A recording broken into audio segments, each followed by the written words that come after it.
I am going to say a really bold statement. Oh, shit. This is my favorite horror movie. What? Like ever? Yeah.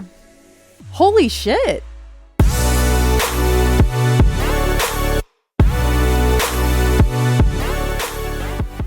Hello and welcome back to the Ride Home Podcast. My name is Abby. Hey guys, it's Caitlin. I know it has been a hot second since we have recorded. Our last episode was It Ends With Us, which was a doozy of an episode. What a doozy. Our dog had surgery, which we posted about. A very successful surgery. Yeah. She does not have cancer or anything like that, but she had a giant fatty, like lipoma, I guess is what they call them, on her side, and we got it removed. 10 pounds. So insane. And also our pet insurance covered it, which is the best part about the whole thing. Yeah, so worth it. Get So pet insurance. please get pet insurance, but she's doing well. We're good. We were back in the theater because we could finally leave her alone for an extended period of time. Yeah. And I know there have been some other movies that people have been checking out more mainstream recently, like Blink Twice, which is the new Channing Tatum and Zoe Kravitz movie, and Sing Sing, which I know has been getting a lot of praise and buzz. But there was something that kept popping up on my TikTok feed in particular, and there are like 3 movie reviewers on TikTok that I respect, and I usually agree with their opinion. Okay. And all 3 of them saw this movie. I trust their opinion, and they were all basically like, you have to see this movie and you have to go into it blind. And the movie that they were suggesting is a horror/thriller called Strange Darling, which is the first feature from a new director on the scene, JT Molnar, who I know nothing about. Nope. His IMDb is very short and only include shorts, so I think this is Short also shorts. his short shorts. So I think this is like his first feature, and he wrote and directed it, and I think I agree. Before I get into any type of review, before I ask you what you think about it, I'm just going to agree with what the TikTok movie reviewers say, and just don't even watch a trailer. No. Like, if you haven't seen this movie yet, just go. Just go. Yeah. Like, I don't want you to read a synopsis. I don't want you to like anything. And I'm not even going to have you read a synopsis. I'm just going to say this is a horror thriller, and the only details I will give is what they say in like the prologue with the text where like the narrator was reading it, which basically is like, this is the final night of a serial killer's murdering spree. So basically this is the last set of murders of this one serial killer, and that's it. Okay. Like, that's all. Like, I am not saying anything else, and we are definitely for this episode going to be doing a no spoiler section. So when there's some music, and I warn you that there are spoilers coming if you haven't seen this movie yet and you plan to, please pause this episode and do not continue, because again, this is something that you should just go in completely blind, which I think you went in more blind than I did to this movie. Yes. All I knew is that you told me there was this movie that we needed to go see and that everybody was raving about it. And I think you said maybe that it had like a 96% on Rotten Tomatoes. And I was like, well, what is it about? And you were like, no, we're supposed to go in blind. Yeah. And so I didn't even look it up. Well, I did. I looked it up right before just to see how long it was going to be. And so I did read the synopsis. But even that, I mean, I just kind of glimpsed at it and went on with my day. So I had no clue at all what I was getting into. So I know I said I didn't want you to read a synopsis, but I do want you to give just a quick cast list. Okay. So I'm just going to do what I consider to be like the main 4. Yeah. So we've got Willa Fitzgerald, Kyle Gallner, Ed Begley Jr., and Barbara Hershey as our main cast and crew. And I will say Ed Begley, I like immediately clocked that he was a very like deep cut character on Seventh Heaven. Yes. I'm pretty sure he was the guy that marries their alcoholic aunt at one point.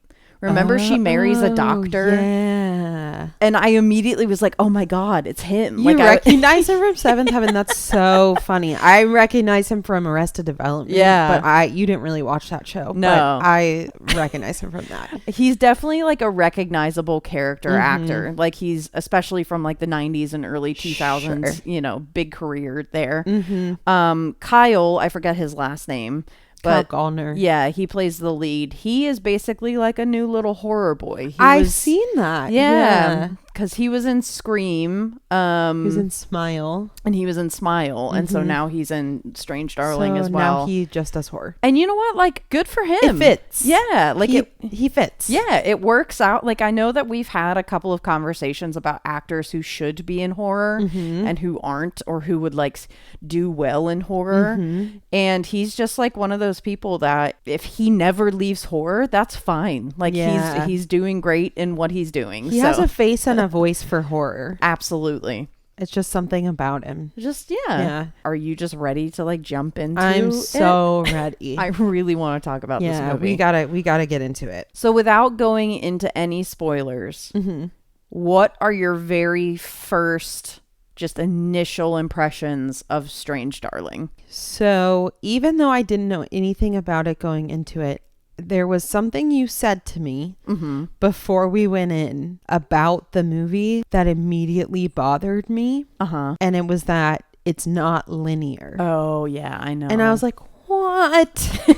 And I was like really annoyed. And I was like I've already had in my head that was going to be an issue for me and that I was going to struggle with that. But I was like, you know what? Just, we're going into a blind. Like, don't. And I tried to like let go of that. Yeah. So I went into it a little nervous about that. I know you did have like a visceral reaction when I said that. It just felt like, why do we have to do that to us? Like neurodivergents prefer things like, I need things to be linear. And it also sometimes I feel like things that are told in a non-linear fashion almost feel like try hard. Like it's almost like it didn't have to be that way. Yeah. And you're just doing it for the sake of making something different. Yeah. So I had both of those thoughts where I was like, it feels already like we're doing too much. Yeah. I get that. But here's the thing. They proved me wrong. Yeah. I am going to say a really bold statement. Oh, shit. This is my favorite horror movie. What? Like ever? Yeah. Holy shit.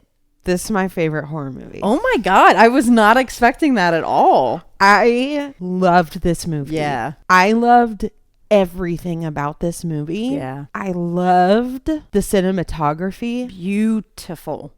And that it was shot on film. Which was interesting, like that they put it at the beginning. Like all of this was shot on 35 millimeter because like there's going to be some like Cinebros that like can recognize like. Cinebros, like Cinnabon. Yes. Cinebros.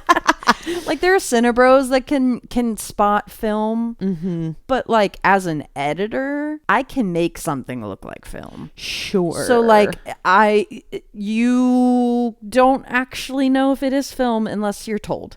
Right. And so the fact that they told us straight up that it was shot on film kind of gave you a different like appreciation for everything that was happening. Yes. And I like that they said that at the beginning because as soon as that came up I was like okay and then again I had a little bit of that like kind of something in the back of my head like just a little bit of doubt about is this going to be too artsy, is this going to be too try hard, is this going to be too much, but I was like okay well let me see, they got my attention. Let me see what they got. And I actually loved the way that they told the story. I loved that it wasn't linear. I loved the order that they put it in. And I thought the acting was really good. Really good. I thought Willa Fitzgerald, who hasn't really been in anything.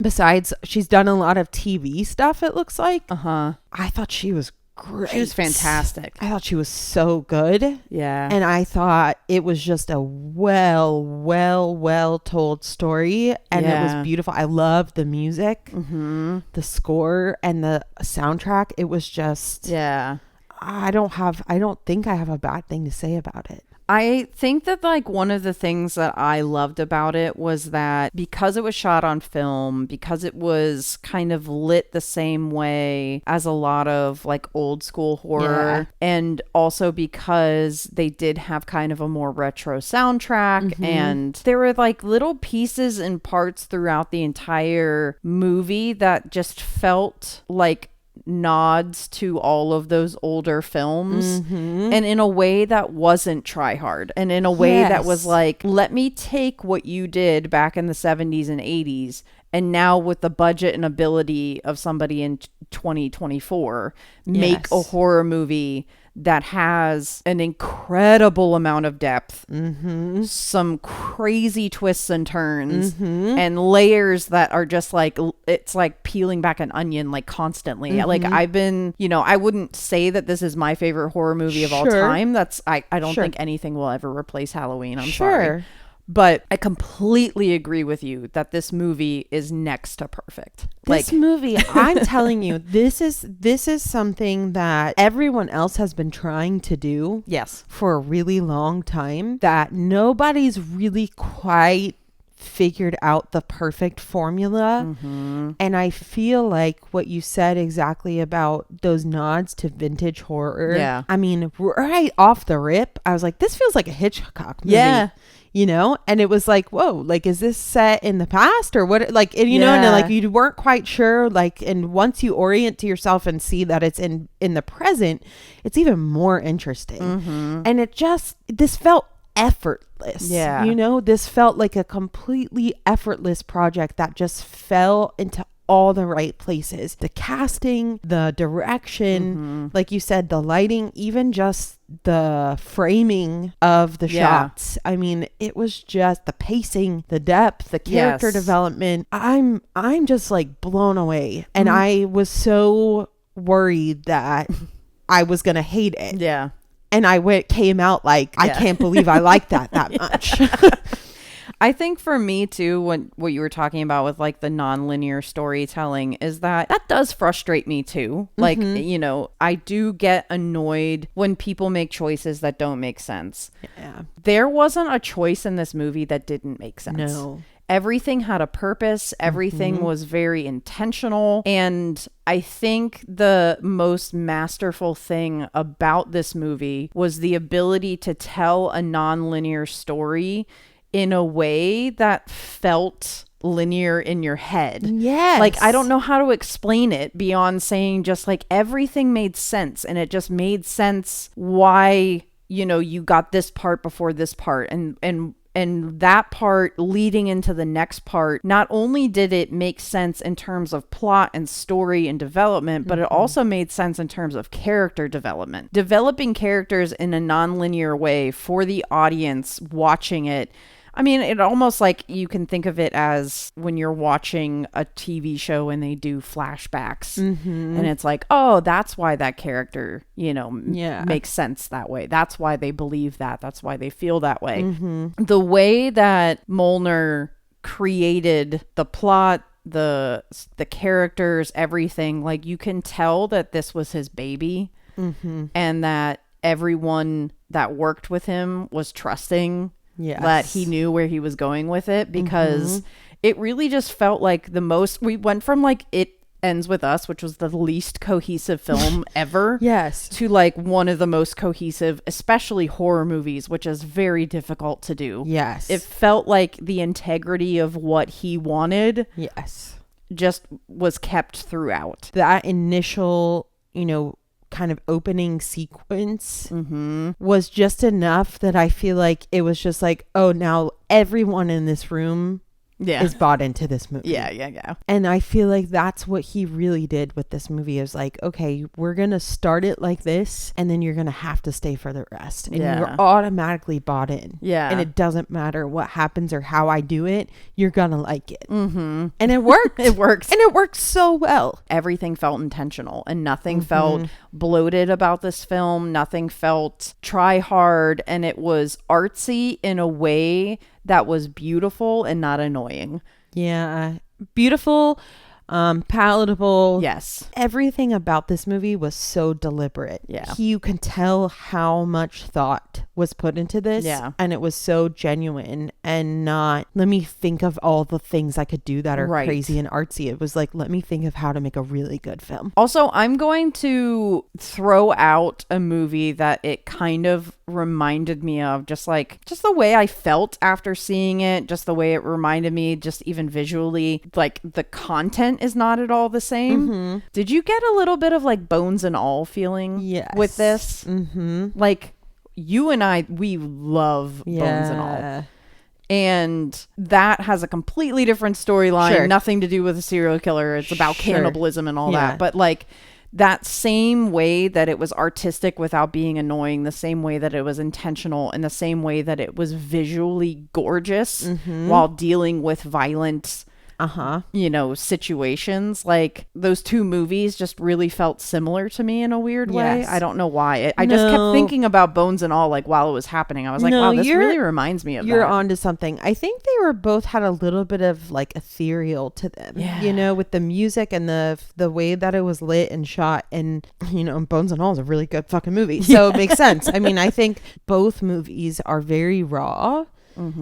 And really stripped down. Like it's just very bare bone stuff. And I think I like to see that. It's not overproduced. It's not over, like you said, it's not over manipulated. And it's great. Yeah. And I also feel like they are both two successful films that go into social commentary, that go into symbolism, that, you know, it doesn't feel like you're taking like an English literature class when they're like, what does the red bird mean in this novel? You know, like it feels like you can digest it as an audience and you can unpack things and you can also see things from whatever perspective you're bringing into the theater. Sure.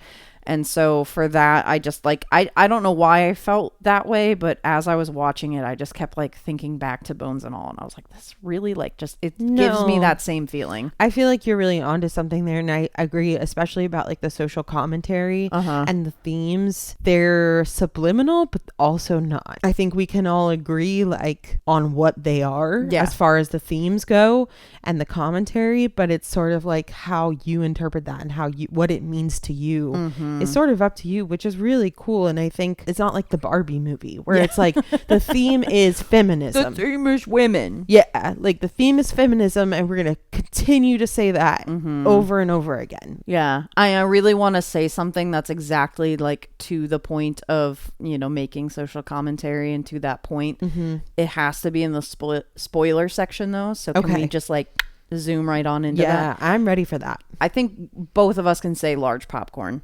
100%. Like I said it's my favorite horror movie, so y'all already knew. Y'all already knew it was coming. It's my favorite. It's my favorite horror movie. So yes, large popcorn for me.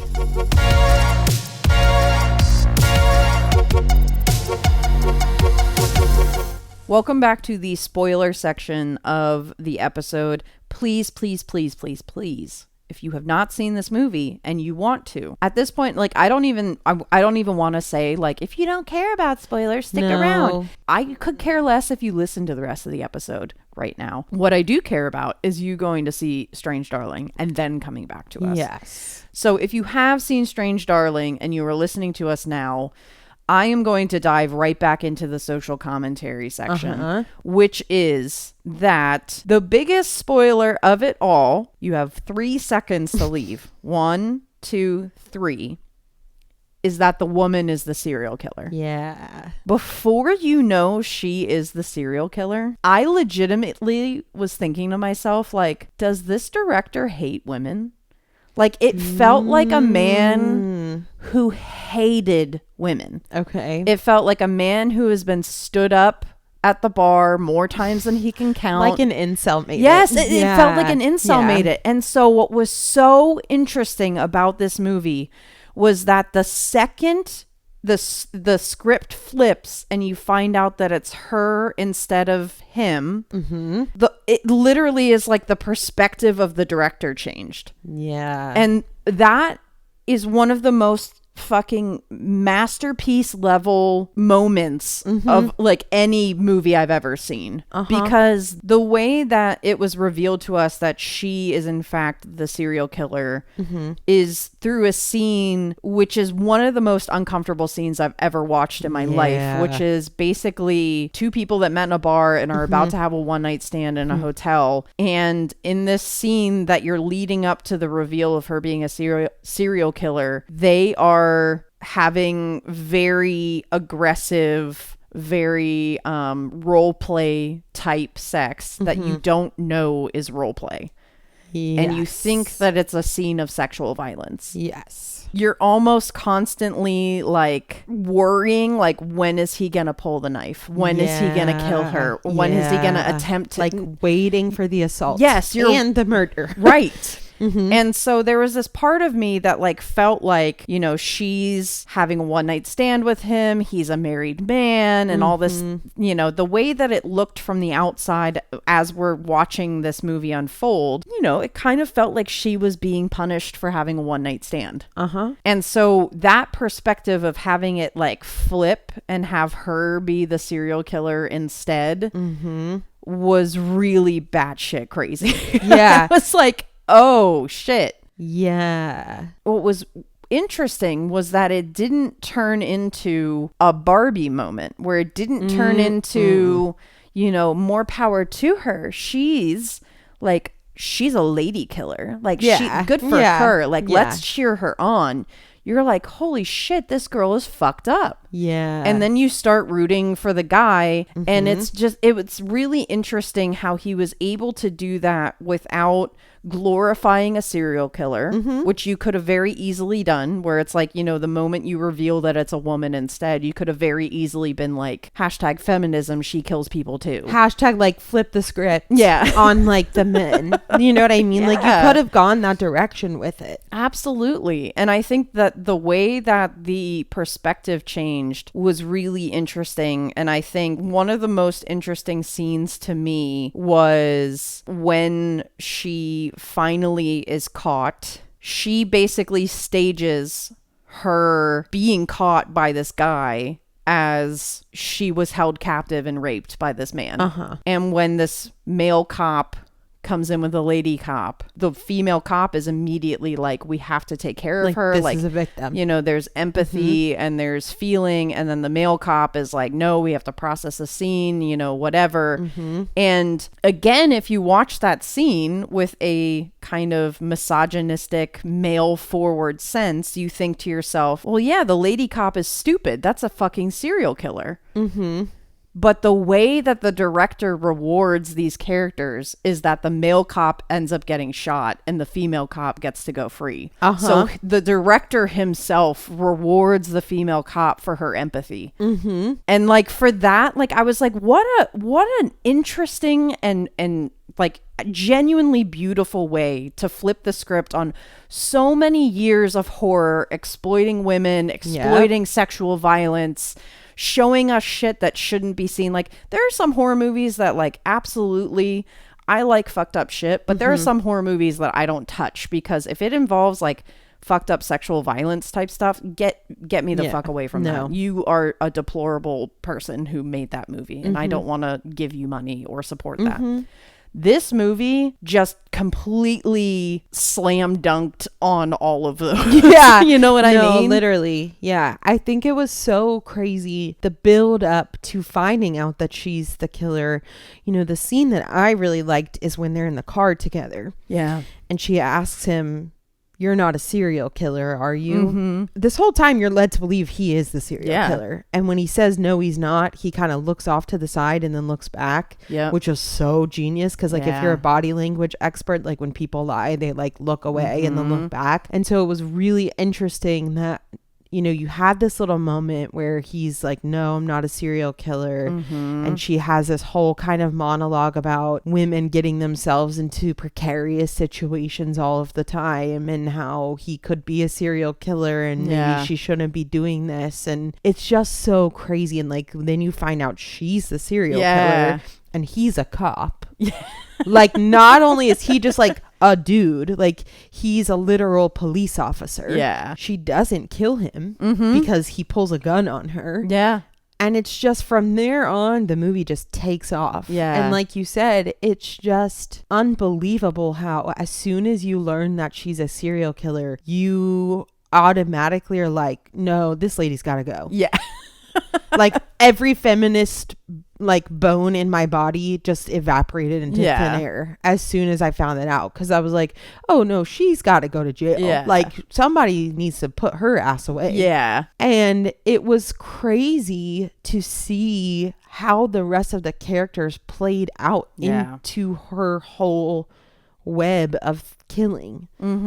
And to see the different, to quote fucking Blake Lively, oh God, multitudes of women. You've got the old lady in the house who she lets go, the lady cop that she lets go because she treats, you know, her with kindness and empathy and automatically assumes she's a victim. Yeah. And then you've got the lady who shoots her, who picks her up, you know, because she, you know, she's like, she thinks she's a victim. Yeah. And as soon as she sees her pull a gun, she pulls out a gun and shoots her. Which, you know, what's really interesting about that last scene, which I actually really wanted to talk about, is first of all, I do not think that it was unintentional that the final woman that kind of shoots her was Native American. Yeah, no, I don't think so either. And there's a lot that you can unpack from that, but Sure. I really do think that having like an indigenous person be the one that kind of ends it all felt very intentional. And also, the most interesting thing about that scene was when she leaves the crime scene of when she shoots the final cop. She has both cops' guns and she has the other guy's gun. So she has 3 guns. When she pulls the gun on the woman in the truck, she still has 2 guns in her jacket. And she chooses not to shoot the woman. In her final moment, she could have very easily shot this woman. And she didn't. And like, there's a part of me that's like, you know, like I could sit here and write like an essay about it, Sure. but I don't want to like go too all highbrow and soapboxy, but I just kept thinking like, she has 2 other guns. She has 2 other guns. But did you notice that she was smiling Yeah. at her? The lady shoots her.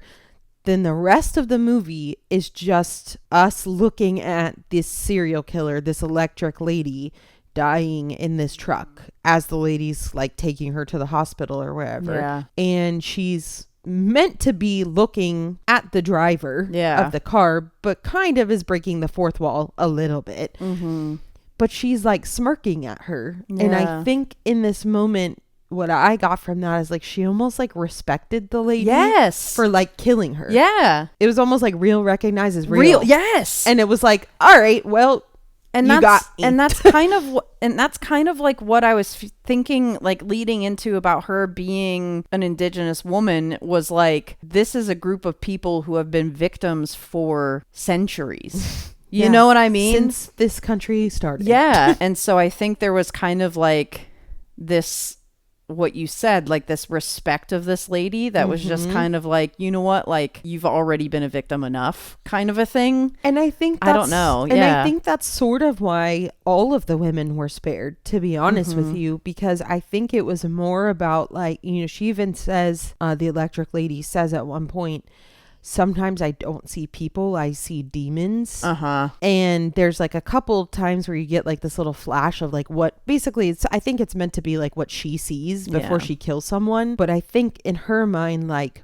she's like figured out in her head like which dudes are the bad ones, and she wants to kill them all. It's like specific men. Men. And what was interesting too was that even though you do want her to be caught, the man who is chasing her has his own demons, and it's not that he is a rapist, it's not that he is, you know, committing sexual violence, it's that he's cheating on his wife, and it's that he's risking years of sobriety to have one good night with a girl he met at a bar. And so like he does have, you know, some faults and some demons and, you know, whatever. But I think she obviously is over assuming about these people. And also, you know, she at one point in the movie says that she doesn't care about getting caught. She just doesn't want to die. Yeah. And I think that was really interesting that at the end,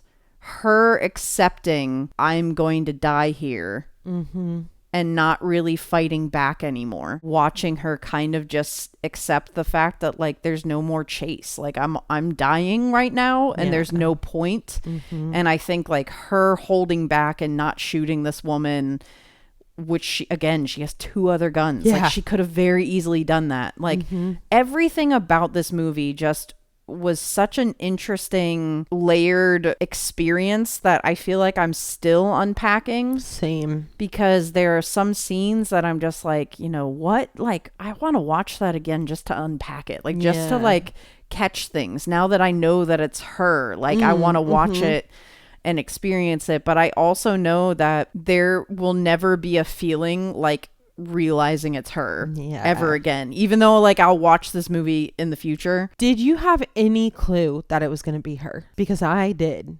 When did you figure it out? I'm trying to remember this because I was going to ask you this. I wouldn't say like I figured it out, but I started questioning if it was her when she gave him something other than cocaine.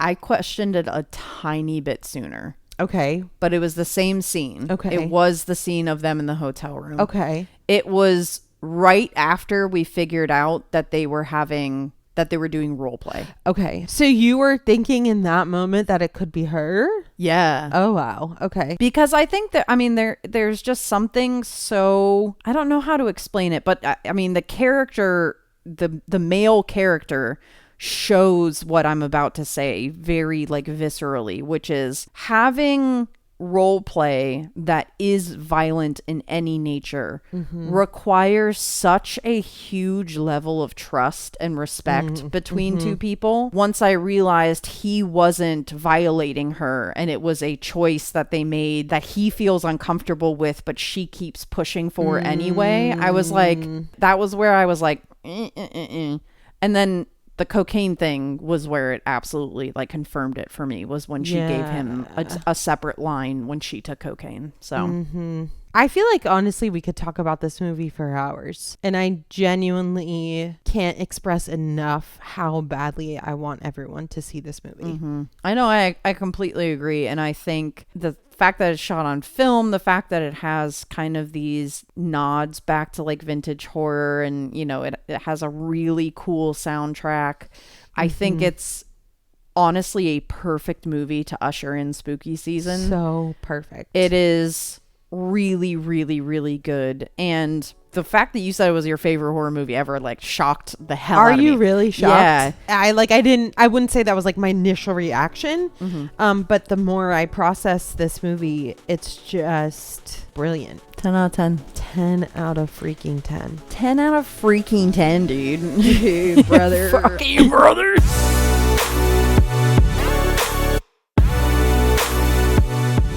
Well, thank you all for joining us on this episode. I'm sorry if we blew out your eardrums with like our excitement. Sorry. I had to adjust our levels a little bit. Oops. We got a little hyped on this one, but again, I really hope that you guys go check out Strange Darling. I hope that they put more showtimes in because they were super limited down by us. But go check that out. It's my turn to have surgery next. I am okay, and I also do not have cancer, but I do need surgery next week, and so there will be a little bit of a recovery time. And when we do have an episode planned, I will obviously let you guys know on our Instagram. Probably like 2 weeks. It's not like a crazy situation. We'll see. All right. Until next time, we hope you guys have a lovely start of spooky season, and we'll see you next time. Thanks for joining us on the ride home.